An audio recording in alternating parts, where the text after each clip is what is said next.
Security, எதுக்கு அடிக்கடி phone பண்ணிட்டு இருக்கீங்க? நானே டென்ஷன்ல இருக்கேன். உள்ள வேற என்ன நடக்குதுன்னே தெரியல. இனிமே எதுவும் நடக்காது சார். என்ன சொல்றீங்க? நம்ம எல்லாரையும் காப்பாத்த ஆதி சார் வந்துட்டாரு. கம்பெனி உள்ளதான் சார் வந்துட்டு இருக்காரு. அப்படியா? என்ன சொல்றீங்க? சார் வந்துட்டாரா? ஆமா சார், நம்ம வேண்டுதல அந்த கடவுள் காது கொடுத்து கேட்டார் சார். உள்ளதான் வந்துட்டு இருக்காரு. நீங்க சொல்றத நம்பர்தான் இல்லையான்னு தெரியல. ஆமா சார். செக்யூரிட்டி, சரி நீங்க போன் வைங்க. சரிங்க சார், நான் பாத்துக்கிறேன். ஹலோ நில்லுங்க, எங்க போறீங்க? உள்ள மீட்டிங் நடந்துட்டு இருக்கு, யாரும் உள்ள போக கூடாது. இல்ல சார், யாரையும் உள்ள விடக்கூடாது, ஸ்ட்ரிக்ட்டா சொல்லியிருக்காங்க. ஒரு முக்கியமான விஷயம். நான் இத உள்ள போய் சொல்லி ஆகணும் சார். வாங்க வாங்க வாங்க.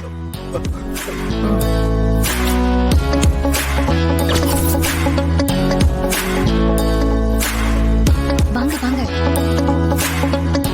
மேடம். சார், நீங்க கேட்டுக்கிட்ட மாதிரியே ஆதி சாரை நான் கூட்டிட்டு வந்துட்டேன். கான்ஃபரன்ஸ் ஹால்ல யார் யாரெல்லாம் வந்திருக்காங்கன்னு உங்களுக்கு தெரியுமா? மேடம், நம்ம கம்பெனி வாங்குறதுக்காக நிறைய பிசினஸ் பண்ண வந்திருக்காங்க மேடம். ஆனா உங்க பேர் என்ன, எந்த கம்பெனி, அத பத்தின எந்த டீடைல்ஸும் எனக்கு தெரியாது மேடம். உண்மையை சொல்லணும்னா அந்த விவரங்கள் எதுவுமே தெரியாம பாத்துக்கிட்டாங்கன்னு தான் சொல்லணும். அவங்களோட நம்ம கம்பெனியோட இன்வெஸ்டர்ஸும் உள்ள இருக்காங்க மேடம். மேடம், எப்படியாவது ஆதி சார் கிட்ட சொல்லி இந்த கம்பெனி வேலை போகாம பாத்துக்கங்க மேடம். இந்த கம்பெனில வேலை பார்க்கிற 500 குடும்பத்தோட வாழ்க்கையும் அவர் கையில தான் இருக்கு மேடம். ஏதாவது ஒரு விதத்துல நல்லது நடக்கும்னு இங்க நாங்க எல்லாரும் நம்பிக்கிட்டு இருக்க மேடம். எங்களுக்கு இருக்கிற ஒரே நம்பிக்கை ஆதி சார் மட்டும்தான் மேடம். அவர் வருவாரா வரமாட்டாரான்னு பயந்துகிட்டே இருந்த மேடம். நீங்க பயப்பட வேண்டாம். அதுக்காக தானே நான் ஆதி சாரை கூட்டிட்டு வந்திருக்கேன். கண்டிப்பா ஆதி சார் இந்த தப்ப நடக்க விட மாட்டாரு. இந்த கம்பெனிய நான் விற்க விட மாட்டேன். நீங்க தைரியமா இருங்க. என்ன ஆனாலும் நம்ம பாத்துக்கலாம். மித்ரா, ஒரு கால் பண்ணிட்டு வந்துடுறேன்.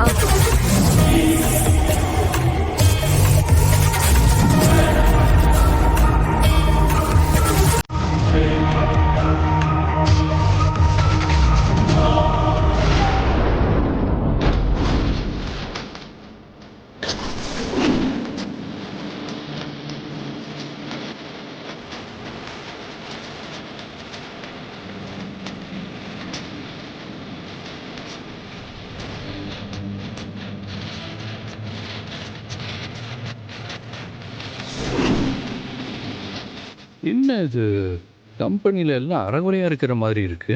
நல்லபடியாக ரன் ஆகுதா இல்லையா? ஒருத்தரையும் காணும், காலி பண்ணி போயிட்டாங்களோ? What happens Sudhakar? Nothing. You please carry on. Okay.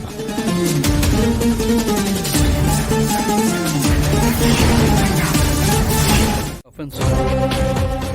அது தெரியாம நீங்க இது ரொம்ப சாதாரணமான விஷயமா நினைச்சு பேசுறத பார்த்தா ரொம்ப ஆச்சரியமா இருக்கு பாரதி. பாரதி, இது பெரிய கிரைம். இது நம்ம பண்ணோம்னா பிசினஸ் ஆக்ட்ல புடிச்சு நம்மள உள்ள போட்டுருவாங்க. சார், நீங்க சொல்ற எல்லா விஷயமும் எனக்கு புரியாம இல்ல சார். ஆனா இப்போ இந்த இடத்துல இந்த கம்பெனியை வித்துட்டாங்கன்னா திரும்ப வாங்கவே முடியாது சார். அது மட்டும் இல்லாம இதோட உண்மையான சிஇஓ இத பத்தி எந்த ஒரு இடத்துலயும் அபிஷியலா எந்த ஒரு அனௌன்ஸ்மெண்ட்டும் கொடுக்கவே இல்ல சார். என்னோட ஃப்ரெண்ட் அவரை காண்டாக்ட் பண்ண ரொம்ப ட்ரை பண்ணிருக்காரு. அப்படியும் அவரை ரீச் பண்ணவே முடியல. அதனாலதான் அவரே அத பண்றாரா இல்ல அவருக்கே தெரியாம கம்பெனிய விக்கிறதுக்கு திட்டம் நடக்குதான்னு தெரியல சார். இந்த கம்பெனி என் ஃப்ரெண்டுக்கு கொஞ்ச நாள் தேவைப்படுது சார். இப்ப இத நீங்க செஞ்சா அடுத்த முறை இந்த மாதிரி ஒரு விஷயம் நடக்கிறதுக்குள்ள உண்மை என்னன்னு கண்டுபிடிச்சிட முடியும்னு அவர் நினைக்கிறாரு சார். இருக்கிற சூழ்நிலையில இப்போ உங்களை போய் ஒரிஜினல் சிஇஓ மாதிரி பேசி இத தடுத்து நிறுத்த சொல்றாரு.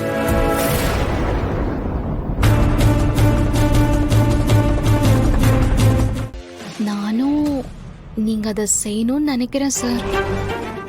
கண்டிப்பா சார், உங்களுக்கு எந்த பிரச்சனையும் வராது, அதுக்கு நான் கேரண்டி.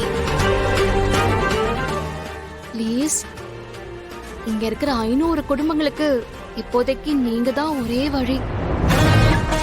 ப்ளீஸ், அவங்களுக்காக உள்ள போய் பேசுங்க சார். விளையாடுறீங்களா பாரதி? அவங்க என்ன பார்க்குற அடுத்த நிமிஷமே நான் சிஓ இல்லைன்னு உடனே கண்டுபிடிச்சிருவாங்க. சார், நீங்க சொல்ற விஷயத்த நான் யோசிக்காம இருப்பேனா சார்? இதுல ஒரு நல்ல விஷயம் என்னன்னா, இவங்க யாரும் அந்த சிஇஓ பார்த்ததே கிடையாது சார். ஒரு நாள் கூட பார்த்ததே இல்ல. சார், இதெல்லாம் ஒரு கோஇன்சிடென்ஸான்னு எனக்கு தெரியாது. பட் ஏதோ ஒரு காரணத்துக்காக தான் எங்கேயோ போக வேண்டிய நாம இங்க வந்து சேர்ந்திருக்கோம்.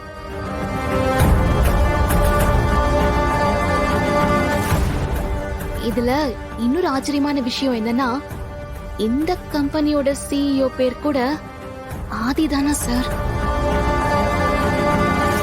ப்ளீஸ் சார், எனக்காக ஹெல்ப் பண்ணுங்க sir. Sir please. Okay Bharathi, நீங்கள் இந்த மாதிரி விஷயத்தில் உண்மை இல்லைன்னா என்னை இந்த அளவுக்கு ஃபோர்ஸ் பண்ண மாட்டீங்க. உங்கள் கட் ஃபீலை நான் நம்புகிறேன். உங்களுக்காகவும் அந்த 500 குடும்பங்களோட நல்லதுக்காகவும்